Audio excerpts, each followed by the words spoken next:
मुझे लगता है कि चौराहे पे पहले तो 10 कोड़े मारने चाहिए। उसके बाद जिस वासना से ग्रसित होकर वो हमारे देश की बेटियों के सम्मान को भंग करता है, पहले उसके उस मेन पार्ट को काट देनी चाहिए। उसके बाद चौराहे पर ऑन कैमरा उसको तो इतना पहले मारना चाहिए कि देखने वाले के रूह कप जाए। बिहार की निर्भया गायत्री मामले में आज सुनवाई था कोर्ट में, उनका जो है प्रभात मेमोरियल हॉस्पिटल का बयान है, इसको आप कैसे देखते हैं? देखिए, प्रभात मेमोरियल हॉस्पिटल की जो 2 नर्स है वो कहीं ना कहीं मानवता को जागरूक की हैं, और इसीलिए कहा जाता है कि आवाज़ बुलंद करना कोई आसान बात नहीं है।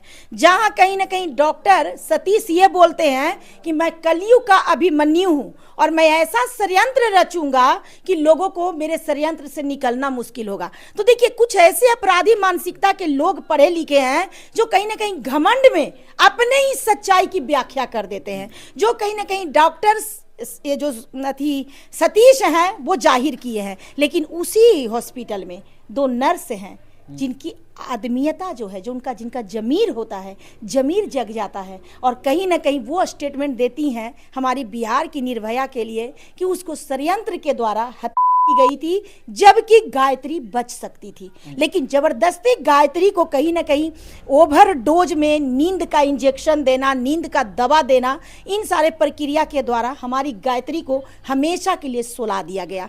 तो मुझे यही कहना है डॉक्टर सतीश से कि तुम खुद को शैतान बनाकर अभिमन्यु का उदाहरण दे दिए हो। तुम अभिमन्यु के उदाहरण के पात्रता में नहीं हो, क्योंकि अभिमन्यु कहीं ना कहीं समाज के लिए, धर्म के लिए वो लड़ते लड़ते अपने जीवन का अंत कर दिए। लेकिन तुम जिंदा भी हो तो एक मुर्दा समान हो, क्योंकि जो बेटी कहीं ना कहीं तुम्हारे जैसा ही डॉक्टर बनने की सपना से आई थी, तुम तो अपने जात के भी नहीं हुए। तुम्हें शर्म भी नहीं आया कि वो बच्ची कहीं ना कहीं डॉक्टरी लाइन की ही थी, कम से कम उसके तो जीवन बचा लेते। लेकिन तुम षड्यंत्र भी किया, तो एक बेटी के जान लेने का षड्यंत्र किया, तो तुम अभिमन्यु की योग्यता नहीं रखते हो। हाँ, ये बात तुम जरूर बोल सकते हो कि तुम कलयुग के रावण हो, तुम कलयुग के दुर्योधन हो, तुम कलयुग के कहीं ना कहीं कंस हो। इससे ज्यादा तुम्हारी व्याख्या अभिमन्यु से नहीं की जा सकती है। गायत्री के बाद भी देख रहे बिहार में कई ऐसे मामला हुआ जिसमें लड़कियों के साथ उसकी हत्या कर दी गई, कैसे देखते, कैसे बनता? जब तक अपराधी को सजा नहीं मिलेगा, अपराध करने वाले लोगों के लिए एक बहुत बड़ा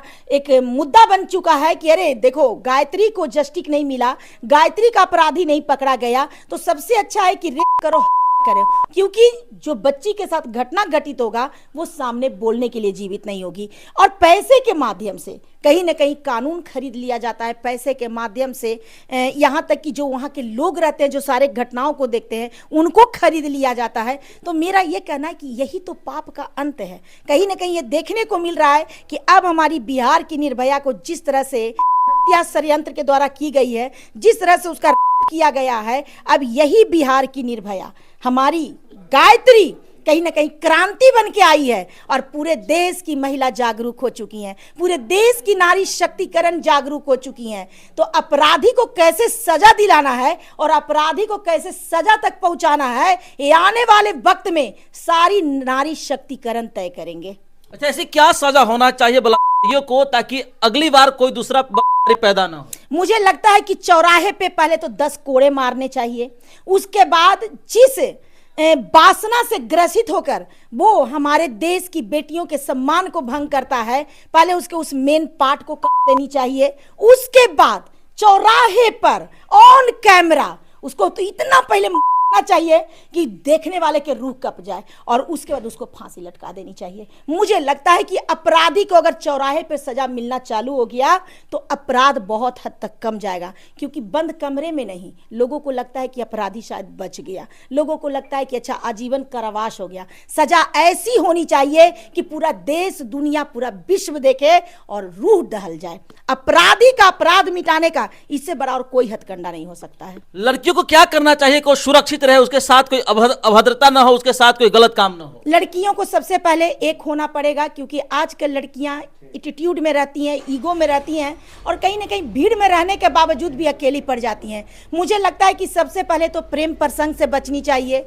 दूसरा, लड़कों से दोस्ती नहीं करनी चाहिए, क्योंकि आप लड़की हैं तो लड़की से दोस्ती कीजिए। लड़कों को भाई रूप में आप देख सकते हैं, भाई रूप में आप सम्मान ले सकते हैं, लेकिन उनसे अधिक नज़दीकियां ना बनाएं, क्योंकि आपको ये पता ही नहीं चलेगा कि कौन इंसान है और कौन इंसान रूप में जानवर किसी के दिल में बैठा हुआ है। तो मुझे लगता है कि अपनी दायरा अपनी क्षेत्र में रहनी चाहिए और महिलाओं को एकजुट होकर रहनी चाहिए। बेटियों को भी, कॉलेज हो चाहे स्कूल हो, कहीं भी हो, मैत्री भाव से सब लड़कियों को एक साथ होकर रहनी चाहिए। बस यही कहना चाहेंगे।